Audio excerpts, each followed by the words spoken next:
حکیم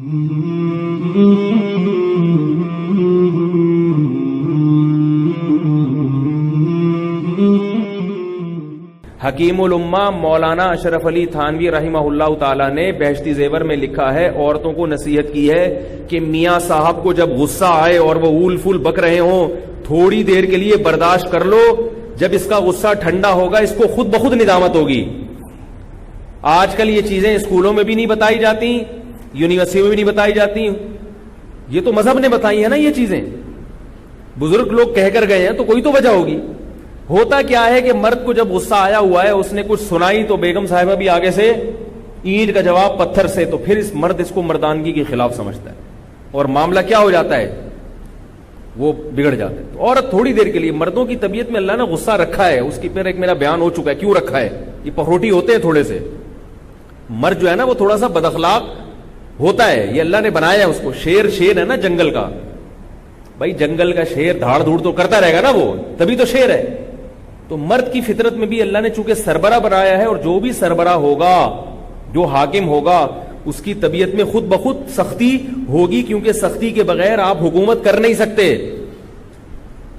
دیکھو فوج کے پاس کنٹرول ہوتا ہے نا، تو فوجی جتنا بڑا آفیسر ہوگا نا فوج کا، اتنا غصے کا تیز ہوگا، یہ تو ہم نے دیکھا ہے۔ میں نے کچھ وقت پاکستان نیوی کے ایک ادارے میں گزارا ہے، تو جیسے ہی کوئی بڑا آفیسر آتا تھا نا سروے کرنے کے لیے، تو سب کانپنا شروع کر دیتے تھے، سر پتہ نہیں کیا کریں گے۔ وہ آنے کے بعد پتہ ہے کیا کرتے تھے، کوئی بھی آ رہا ہے لیفٹنٹ کمانڈر سے اوپر کے جو بھی لوگ تھے نا، وہ بہت ہی عجیب ہوتے تھے۔ وہ کیا کرتا تھا، آ کے انہوں نے جو کمیشن آفیسر تھے جو اپر لیول کے، وہ جب آ کے ہوٹل پہ چیک کرتے نا کہ کب ٹوٹا ہوا ہے، تو وہ یہ نہیں کرتے آرمی کے آفیسر کہ اس کو جوڑ لینا،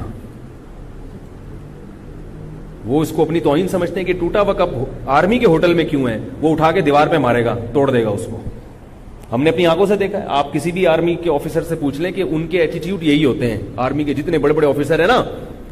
اور یہ آرمی انگریزوں نے اس کو وہ بنایا ہے، بڑے سورس، اصل میں تو برطانیہ کی آرمی تھی نا، تو انگریز ہے بڑا ہوشیار، اس نے برطانیہ میں جب آرمی بنائی تو اس نے یہ اصول اور ضابطے بنائے کہ جتنا بڑا آفیسر ہوگا وہ اتنا ہی پخروٹی ہوگا، کیونکہ جتنا غصے کا تیز ہوگا، ماتحت پہ کنٹرول اتنا ہی اس کا زیادہ ہوگا، لوگ ڈریں گے، کیونکہ جنگ میں روب کی ضرورت ہے۔ ورنہ اب کیا ہے کہ جیسے ہی کوئی بڑا آفیسر سروے کے لیے آئے گا، سارے ہوٹل والے کانپنا شروع، یار یہ ٹوٹے ووٹے کب چھپا دو، نئے نئے کب خرید کے نا اچھا اس کو، کیونکہ روب ہے تو کام ہو رہا ہے نا، جنگ میں یہ روب کام آتا ہے۔ اب جنگ میں اگر آرمی کا آفیسر فوجی سے کہے یار تم فائر کرو، وہ کہہ رہا ہے ابھی میں ادھر کھجا رہا ہوں، میں ادھر چائے تو پینا تھا یار، کہہ رہا میں تیرے کو کہہ رہا ہوں بھائی تو فائر کر، سر کیا فائر لگا کے رکھیے، کر لیں گے نا یار، ایسے چلے گا حساب، اتنی دیر میں وہاں سے بم آ جائے گا۔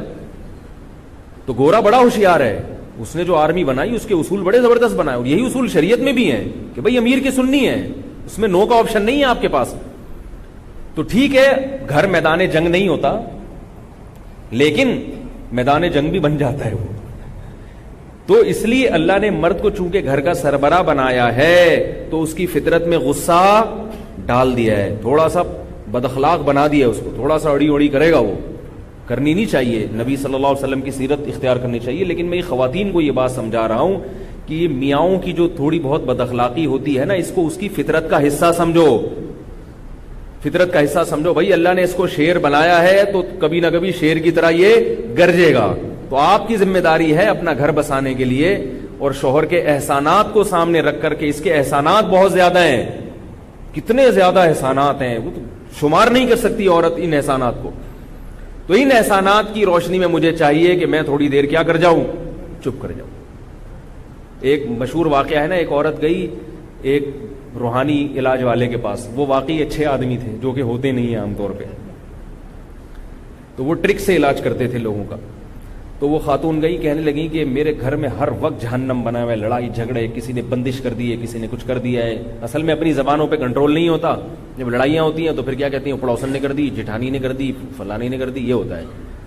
تو وہ گئی جا کے کہنے لگی کہ میرے گھر میں نا میرے میاں سے لڑائیاں بہت ہوتی ہیں۔ اس نے کہا ٹھیک ہے ایک تعویذ دیتا ہوں، جب بھی آپ کے شوہر کو غصہ ہے لڑنا شروع کریں، یہ تعویذ منہ میں رکھ کے اس کو دانتوں کے درمیان میں دبا دیں، ایسے زور سے دبا دیں تعویذ، اور آدھے گھنٹے تک دبائے رکھیں۔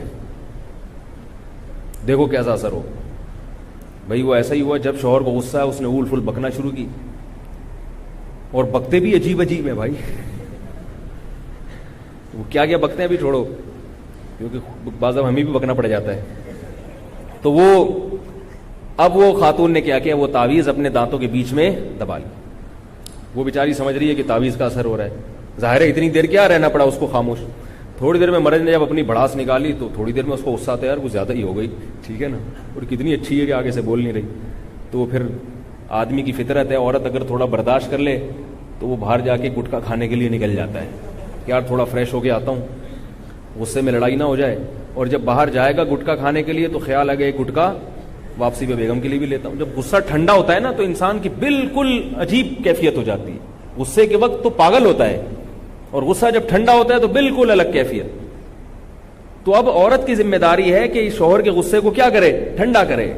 غصہ ٹھنڈا ہو گیا پھر یہ خود اس کو ندامت ہوگی, تو جائے گا اپنے لیے بھی گٹکا لے کر آئے گا اور آپ کے لیے بھی گٹکا لے کر آئے گا. تو اب کیا ہے, اس عورت نے تعویذ دانتوں کے درمیان میں دبایا, اتنی دیر خاموش رہی. میاں صاحب نے اول فول بک دی, اس کے بعد چپ ہو گئے. یار یہ تو بڑی اچھی بیوی ہے, کچھ بولتی نہیں ہے, اور میں نے تو زیادہ ہی بول دی. جب غصہ ٹھنڈا ہوا بیگم کو منانے بیٹھ گیا. شریف آدمی یہ کام کرتا ہے, جو یہ ساری باتیں ان کی ہوتی ہے تمیز ہوتی, جو ذرا انسان ہو. جو انسان ہی نہیں ہے وہ تو پھر اس کے لیے تو کوئی حکام ہی نہیں ہے نا. تو پھر وہ منانے بیٹھ گیا. تو بیگم نے کہا یار تعویذ بڑا خاندانی دیا ہے اس نے, تعویذ بڑا خاندانی دیا ہے. تو یہ بڑا بہترین تعویذ ہے کہ یہ بزرگوں نے لکھا ہے. میری کیا اوقات ہے بھائی جو میں نصیحت کروں, ایسی باتیں کروں. حکیم الامہ مولانا تھانوی رحمہ اللہ تعالیٰ, ان کو حکیم اس لیے تو کہا جاتا تھا, حکمت سے بھری باتیں ان کی. انہوں نے بہشتی زیور میں لکھا ہے کہ مرد کو جب غصہ آ رہا ہو, عورت کو چاہیے وہ تھوڑی دیر کے لیے برداشت کر لے. اور ایک اور بڑی پیاری بات لکھی ہے, فرمایا عورت کبھی شوہر کو دھمکیاں نہ دے, کبھی بھی شوہر کو دھمکیاں نہ دے, اس سے معاملہ بڑا خراب ہوتا ہے. خواتین مرد کی فطرت نہیں سمجھتی. جب عورت شوہر کو دھمکی دیتی ہے نا, میں یہ کر دوں گی, یہ کروا دوں گی, تو مرد کو پھر یہ احساس ہوتا ہے کہ اب اگر میں نے نرم لہجہ اختیار کیا تو یہ سمجھے گی کہ میں اس کی دھمکیوں سے ڈر گیا ہوں. کبھی یہ دھمکی نہ دے کہ تم طلاق دے کے دیکھو تو میں کرتی کیا ہوں تمہارے ساتھ. کبھی یہ دھمکی نہ دے کہ تم جو ہے نا خاموش ہو جاؤ ورنہ میں دیکھتی ہوں میں کیا کرتی ہوں. تو حکیم الامہ نے لکھا ہے خواتین کو سمجھانے کے لیے کہ جس ذات کو اللہ نے میدان جنگ میں لڑنے کے لیے پیدا کیا ہو, میدان جنگ میں مرد کو اللہ نے اتنی بہادری دی ہے کہ وہ توپوں کے سائے میں, بموں کے سائے میں, میزائلوں کے سائے میں لڑتا ہے میدان جنگ میں. ہوتا ہے کہ نہیں ہوتا؟ یہ تلواروں سے لڑا کرتے تھے, تیروں سے لڑا کرتے تھے, اور اب کس سے لڑتے ہیں؟ توپوں سے لڑتے ہیں. آج بھی دنیا کی جتنی بڑی بڑی آرمیز ہیں مردوں کو زیادہ رکھتی ہیں, خواتین کو رکھتی بھی ہے نا تو وہ بہت ہی محدود پیمانے پر, اور وہ خواتین بھی معاشرے سے بالکل ایک الگ تھلگ ہی ہوتی ہیں, اور ان کو بھی ایسے فرنٹ پہ اس طرح سے اہم پوائنٹس پہ نہیں بھیجا جاتا. فرمائیں کہ جس کو اللہ نے میدان جنگ میں توپوں کے مقابلے میں لڑنے کے لیے پیدا کیا ہو وہ ڈرے گا تمہاری دھمکیوں سے. اس کو اگر ان کی دھمکیاں صحیح بھی لگیں گی نا تو وہ اس وقت اس کو کیا آئے گا کہ یار یہ میری عورت ہو کر, میری بیوی ہو کر, ایک عورت ذات ہو کر مجھے کیا کر رہی ہے دھمکیاں. وہ صحیح دھمکیاں بھی ہوں گی تو وہ ایسے موقع پر اس میں ایک غیرت جاگ جائے گی, اور وہ کچھ کر لے گا جس پر بعد میں خود اس کو ندامت ہوگی کہ یہ میں نے غلط کیا. محمد رسول اللہ علیہ صلاة اللہ وآلہ والأحب